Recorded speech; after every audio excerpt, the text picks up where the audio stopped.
My students often ask the question that when other school subjects they study provide them with various types of knowledge regarding managing the 4 basic requisites in their everyday lives, then what kind of knowledge does Buddhism provide for that benefit? Dear teacher, there are mistakes in teaching Buddhism from the past down to the present.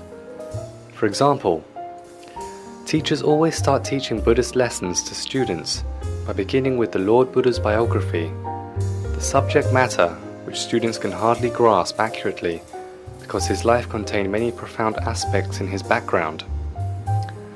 Also, the contents of the subject tends to divert and penetrate into the high moral principles, such as the 4 Noble Truths, which even the teachers themselves are unlikely to have an insufficient understanding of.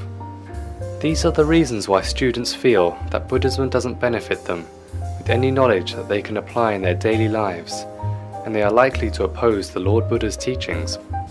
Let's improve the teaching method regarding Buddhism.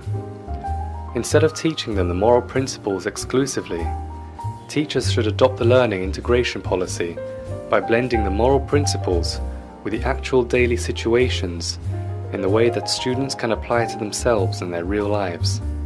For example, regarding the use of the 4 basic requisites, such as the matter of food, Buddhism offers the know-how of eating virtuously.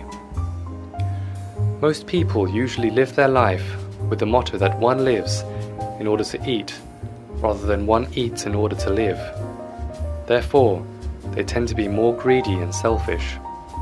Besides, teachers should teach the students to realize that if they live to eat, rather than eat for survival, they will create selfishness and greed. On the contrary, if teachers teach students the concept of eating as a means of the continuation and nourishment of our body, and for living at ease, students will be able to see for themselves how to eat properly, neither to eat playfully, nor to eat for fattening oneself. On the other hand, a person who eats for survival will not eat as much. They don't eat snacks, and they know the value of each meal.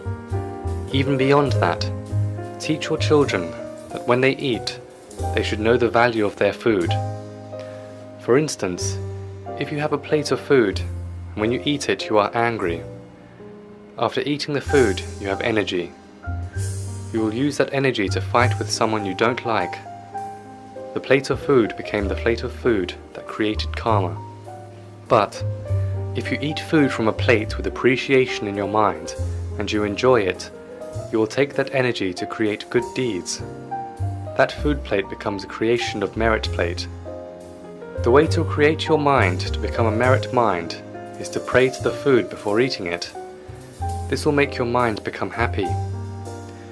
When you are finished eating the food becomes merit food, because you eat when you are happy. Teaching your children this way will enable the Lord Buddha to enter into your child's mind. At the same time, while eating, the parents could make the mention of the child's clothes. The clothes should be proper to prevent heat or coldness, and should not be worn to advertise oneself or for stimulation towards the opposite sex. With regards to these matters, if parents know how to guide the children, then Buddhism will be absorbed into their minds, and they will dress in an appropriate way. And if you could only teach the children that when they get up in the morning, they should make their bed, clean their room, help around the house, clean the Lord Buddha's shrine room, and arrange the flowers for the Lord Buddha, then practicing these responsibilities each day will become their routine. You must teach them that Buddhism can be applied to their daily life. You build up samadhi that will then occur in their minds. If we teach them this way, then children will never ask, when they learn Buddhism, what benefits they can derive, because they will know about eating and drinking. They will know about the culture of Buddhism by practicing the correct usage of their clothes, taking care of the altar, and how to take care of their health in their daily lives. If all teachers know how to teach their children, they will instruct their children this way and not bring up the 4 Noble Truths in kindergarten or elementary school.